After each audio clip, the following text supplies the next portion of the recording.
Morning, Malakshi. Is it audible? Good Yes, morning, ma'am. ma'am.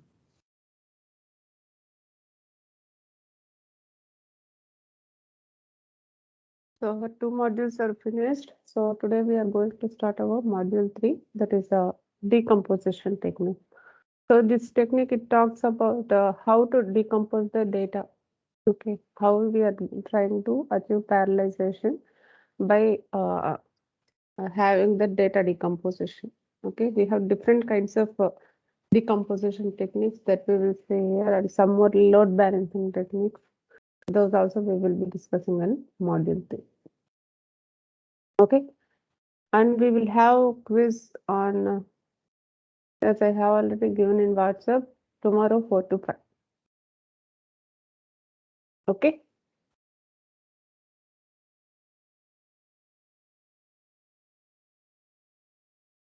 So first we will see what is decomposition. So decomposition is nothing but dividing a given computation into smaller tasks for parallel execution. That is called decomposition. Okay. And how the division has to be done, it can be decided by the programmer itself. Okay, and the concurrent execution of performing this multiple tasks will be the preferred solution for reducing the execution time that we know by this time. And the task, it can be of any arbitrary size. The decomposed problem into multiple tasks need not be of the same size. It would vary as per the programmer's precision. Okay, and this decomposition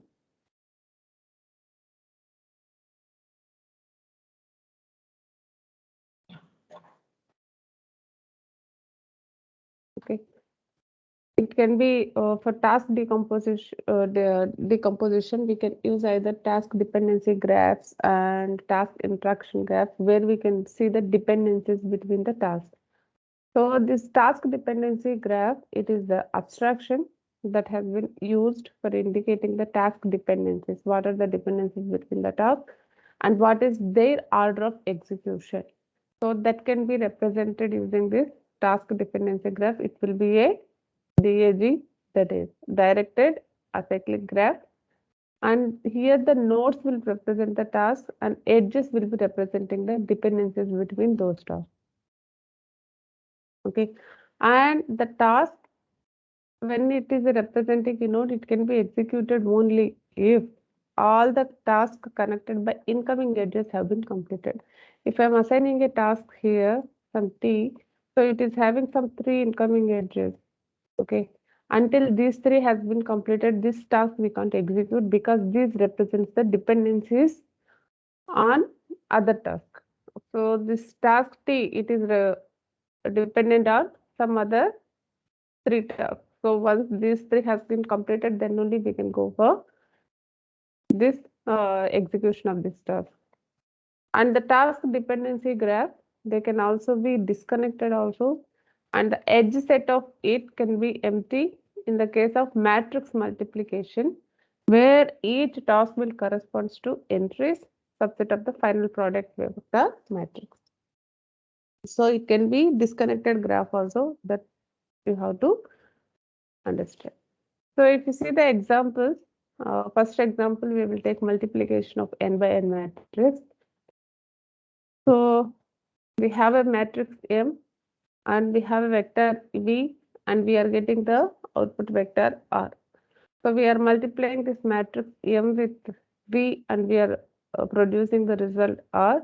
And here this M of I, each row needs to be multiplied with this V and we will get one element of our output result. So here this M of I can be considered as a task, one particular task. The next example we can take as database query processing.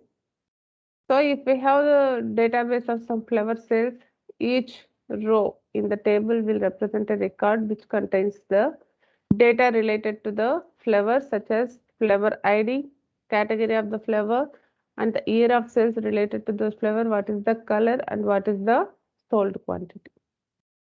Okay, so we can have the database like that, and we can have the query processing that also can be used for represented using task dependencies graph. So here I have a vehicle database where ID is the model of the vehicle, which year, color, who is the dealer, and what is the price of that vehicle. So this is the database that is available. Now if I want to choose a particular data related to where the model is Civic, year is 2002, and the color, it can be either white or green. Okay, then I can have the task dependency graph like this.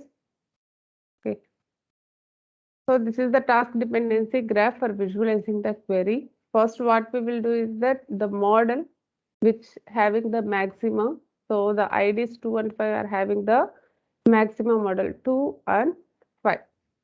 Okay, then the year, it is for 2001 year, so I can have 4 and 5. And for white color, IDs 4 and 5 are having, green color 1 and 6 are having. Okay. So initially what I have to do, the ID and the year has to match. So when I perform AND operation between those two, only the ID 5 is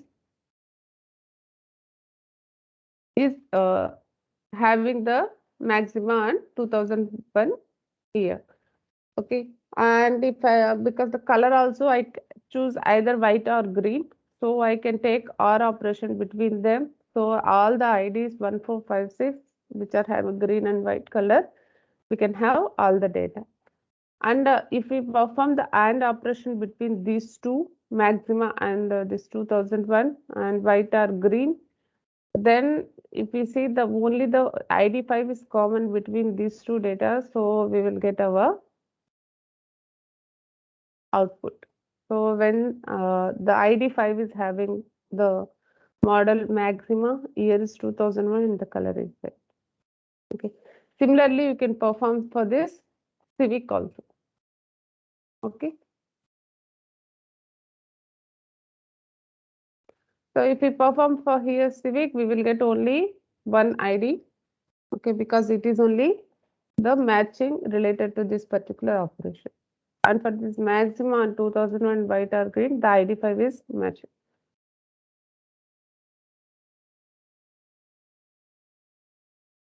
And similarly, I can have other graph, okay, where I will perform the OR operation between the colors first, that is white or green. I have all the 4 IDs related to the color white and green color. And then I will take the year alone. So for year 4 and 5, 2001, IDs 4 and 5 are matching. Then I will perform AND operation between these two databases. Okay, and after performing AND operation, I will go for this performing AND operation with this data graph. Then I will get the matching ID 5. Okay. So these are the two task dependency graph. These are the two ways we can have for this particular database. And we need to understand certain decomposition terminologies that we will be following. First one is the granularity. So it is the number of and size of the task based on which the problem is decomposed. So we will have some term on which we are trying to decompose the problem. Such term we call it as the granularity. And we have different kinds of decomposition. First one is fine grained and next one is the coarse grained decomposition. So if it is a fine grained decomposition, we will decompose the problem into huge number of small tasks. So number will be higher, but each number will be performing smaller task. That is fine grained. So if we take the example of matrix multiplication of n by n will be 100 and when it is 100, number of tasks also 100. Okay. But if we are taking the coarse grained decomposition, it is the decomposition where we are performing small number of huge tasks. Okay. If we take the n is equal to 100, same example, the number of tasks that I will be performing is 4. Here the size it will be getting is 25, but here the size it will be getting is 1. Okay, because data size is 100 and the task size is also 100, but here the data size is 100 and the task that we are performing is. So that's the difference between fine grained and coarse grained decomposition. And coming to the other term, that is degree of concurrency. So it tells us the count, that is a maximum count of tasks which we can execute in parallel at any given time simultaneously. Okay. So in majority of the cases, the maximum concurrency degree will be less than the total number of tasks due to dependencies among them. Okay. Because degree of concurrency, it is telling only the count which can be executed in parallel.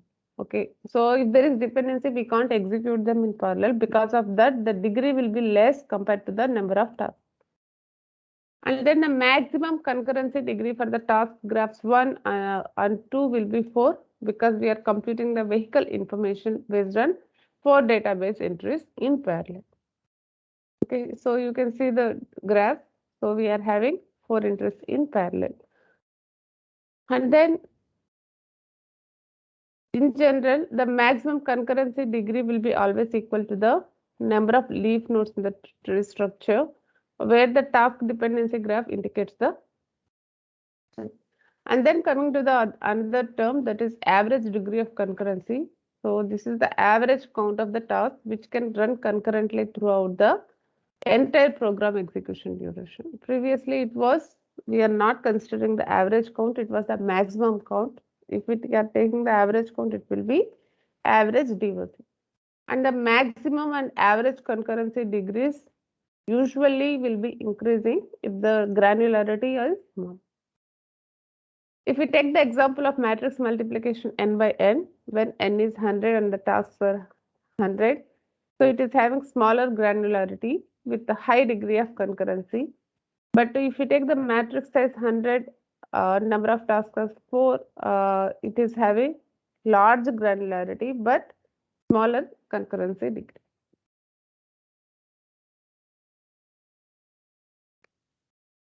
So if we take the task graph 1, okay, with some example, okay, we can take the vehicle database itself. So we are performing some 4 tasks in parallel. We are starting. So this is the abstraction of task 1. So we have some 4 tasks we are executing in parallel. And after that, task 1 and task 2, once they are completed, task 5 is depending on these 2 tasks. Task 6 is dependent on task 4 and task 3. And task 7, it is dependent on task 6 and task 5. And here the number which we have given inside the node, it is giving the information about the amount of work it needs to be completed. And if we take that particular graph, okay, we can say that 1, 2, 3, 4 are executed in parallel. So degree of concurrency at this particular phase 1, because here some 3 phases are available for us. So first phase, the degree of concurrency will be 6 plus 6 plus 6 plus 6 plus 6. This is the work that needs to be done by each node. So it is 24. And phase 2, if we see 5 and 6 needs to be executed in parallel. So degree of concurrency will be 4 plus 4, it is 8. And phase 3, task 7, it is executed being alone. So degree of concurrency will be 5. Okay. Now maximum degree of concurrency we can identify as maximum of degree of concurrency at each phase, that is 24, 8, 5, the maximum is about 24. So this is the maximum degree of concurrency. And average degree of concurrency can be found at as, so degree of concurrencies at each node we need to sum up and take the ratio with respect to the maximum degree of concurrency we will get it each node, that is 6 plus 4 plus 5. We will get the average degree of concurrency as 2.4.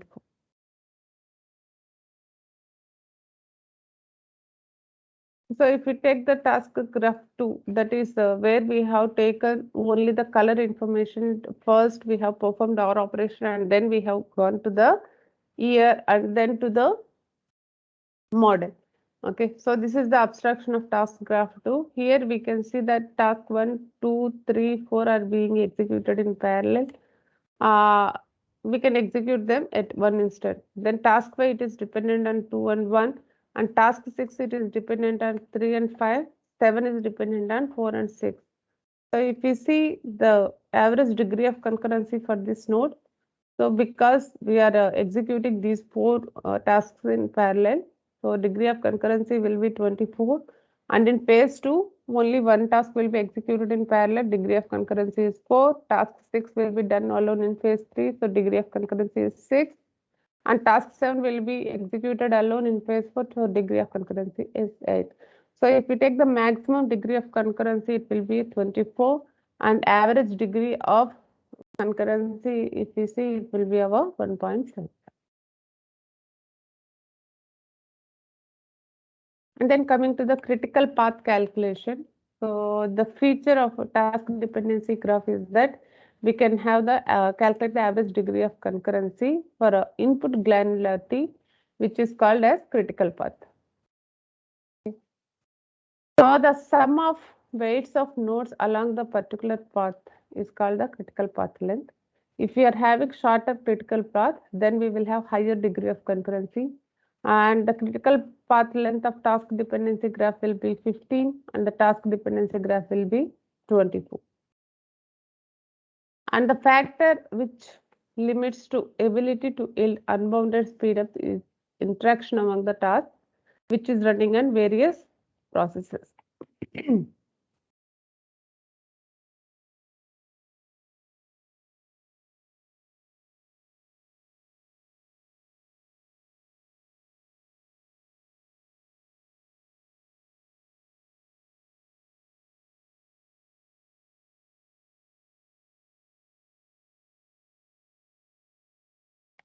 Then coming to the task interaction graph. So previously we have seen the task dependency graph, that is TDG. Now we are going to see task interaction graph. So here you, by the name itself, you could understand that the interaction we are going to represent. Okay, previously we were representing the dependency. So the interaction pattern among the various tasks could be captured using this task interaction graph. So the nodes will represent the task, whereas the edges will represent the interactions between them. And the edges, they are undirected, but means to indicate the flow of the data. So if we take the vehicles database example, so the task interaction graph will be same as the task dependency graph. And coming to the mapping, how we are mapping the processes to the processors. So here the term process means the computing agent and the processor means who is carrying out the task. And the task will be assigned to various processes to carry out the execution procedure will be called as mapping. And the task dependency and task interaction graph will be formed from a decomposition process. They plays a major role for selection of good mapping algorithm. If we take good mapping, it should have maximum utilization of concurrency by mapping the independent tasks into different processes, which will minimize the total completion time. And also it should ensure that the process has to be available to execute the task of critical path such that we can minimize the task interaction. Sorry. So if we take this particular example, we have the two graphs. Okay. So here we have task 1, task 2, task 3, task 4, and we have mapped to P0, P1, P2, P3. Okay. And for task 5, we can assign either P0 or P1. Okay. So we have assigned P0 here, and we can take task 3 or task 4. For task 3 and task 4, we have assigned P2 and P3. Correct. So task 6, it can be mapped either to P2 or P3. Okay, we have chosen P2 here. And for task 7, we can either map P0 or P2. They have taken P0. Similarly, if you see for other task interaction graph, so task 1 is assigned to P0, task 2 P1. So task 5, which is dependent on task 2 and task 1, it has been assigned P0. Actually, correct one. Yes, it is assigned P0. Now, if we take the task 6, it is dependent on P2 and P0. So either of the processor we can allocate for this task 6 execution. And for task 7, we can either allocate P3 or P0. Okay, so that is how the mapping will be performed.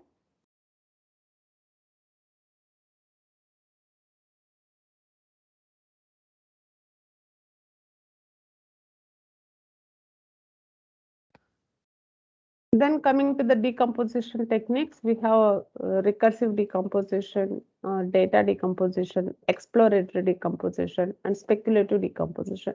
So how the computational problem has been decomposed, how it is divided into tasks.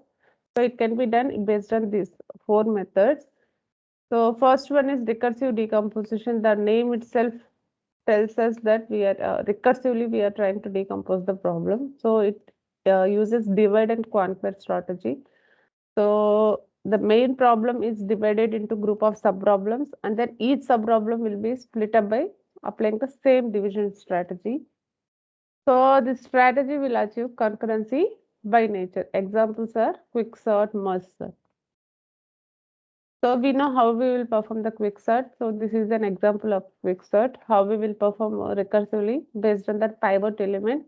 So initially we will pick the pivot element, either the front one or the last one. So if I'm picking the pivot element 5 here, so what will happen? The elements less than 5, I will group into one array, and elements greater than or equal to 5, I will group into another array. So the elements 1, 3, 4, 2 are less, so I will pick them into another one. All the elements will be into another array. So in this again subset, again I will pick the pivot element, and then what I will do, the elements less than pivot element, I will group them into subsets. And in this manner, I will perform the recursive decomposition, and in the end, the leaf nodes, whatever I will get, it will be in a sorted. And then coming to the merge sort. Okay, given the array set of elements, what I will do, I will decompose, or I will divide it into 2 sub-arrays, and then this division strategy will be happened up to in the leaf nodes, each one element will be there. And after that, we will be comparing the both the elements, and we will be having them, we will getting the minimum of that, and then we will try to sort them.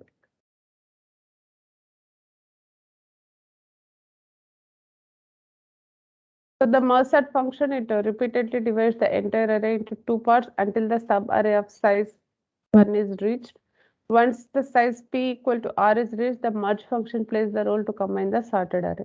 So this is the algorithm. We need to give what is the initial index and what is the last index. If p is greater than r, we will return, and then we will find the mid element, that is q equal to p plus r by 2, and merge sort we will perform for the whole array and p q, and the merge sort we will perform for a comma q plus 1 comma r, and then we will merge them, all of them. Okay,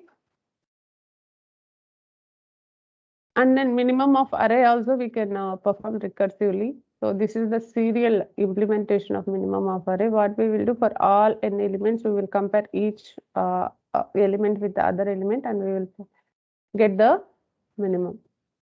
Okay, if you see the task dependency graph for finding the minimum, so first we are choosing the minimum of 4, 9, then minimum of 1, 7, minimum of 8, 11, minimum of 2, 12. Okay, and here the minimum of 4, 9 will be 4, and 1, 7 will be 1, and then we will try to find the minimum of 4, 1, that will be our 1. Similarly, here also minimum of 8, 11, it is 8, minimum of 2, 12, it is 2. So minimum of these two will be our 2, and then the minimum of these two will be. So this is how recursively we will try to identify. So this is the recursive algorithm for finding the minimum. So if you go through, you will understand. So that's why I'm not discussing it. And then coming to the data decomposition. Okay, so this data decomposition, it will take time. So what I will do, I will stop here. We will discuss the data decomposition in the next class. So do we have any doubts related to today's class? No. Okay. So quiz we will have tomorrow, 4 to 5. Please don't forget, and post it in WhatsApp also as a reminder. Okay, so there will be 20 questions and 20 minutes more. Okay, simple questions only will be there. No need to worry. The only thing is time will be sufficient only. Okay, it's not much complex. Ma'am, do we have module 3 in CAT 1? No, no module 3. For CAT 1 also, you will have only 2 modules. Okay? Yes, ma'am. Okay, okay.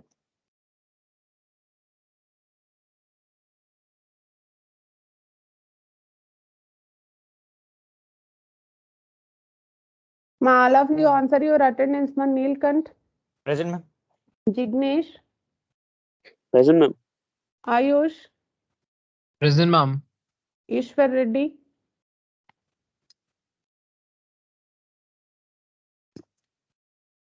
Abdullah Farhan, Present, ma'am.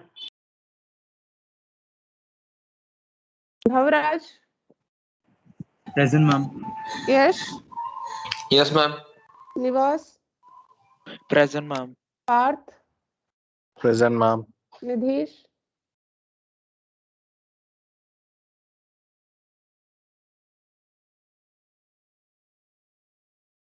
Anirudh, Present, ma'am.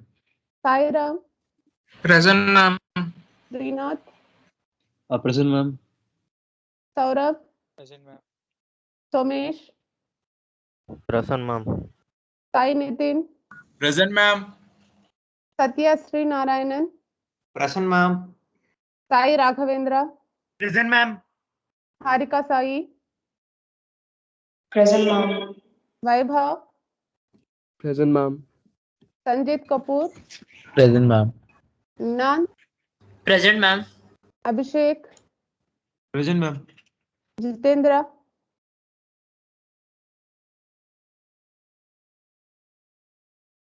Uday Surya, Present, ma'am. Subiksha, Present, ma'am. Dakshina, Present, ma'am. Patel,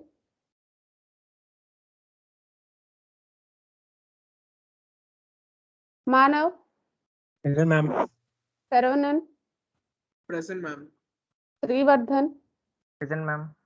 Rahul, Present, ma'am. Surya, Present, ma'am. Sahil, Present, ma'am. Sangramjit, Present, ma'am. Vaibhav,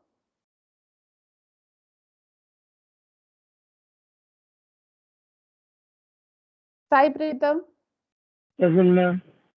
Ankan Roy, Yes, ma'am. Karthik, Present, ma'am. Meghna Manoj, Present, ma'am. Ishan Chawla, Present, ma'am. Balaji, Present, ma'am. Present.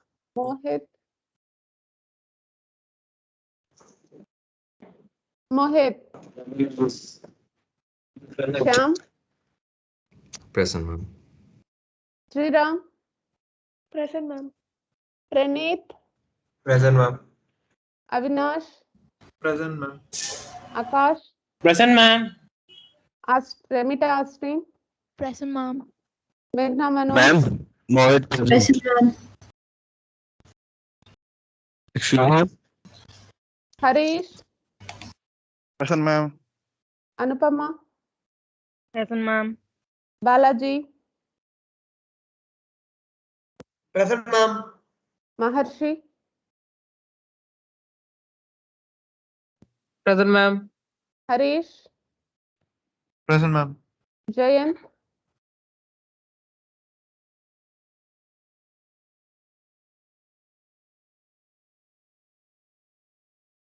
Deepak Balaji, Present, ma'am. Present, ma'am. Sai Varun, Present, ma'am. Monisha, Present, ma'am. Ashwani Prasad, Present, ma'am. Ma'am, this is Jesal Patel. Can you see if my present is done or not? I will tell you absent is Ishwar Reddy, Nidhish Kukreja, I'm present, then Jitendra, Nidhish is present, Yes, ma'am.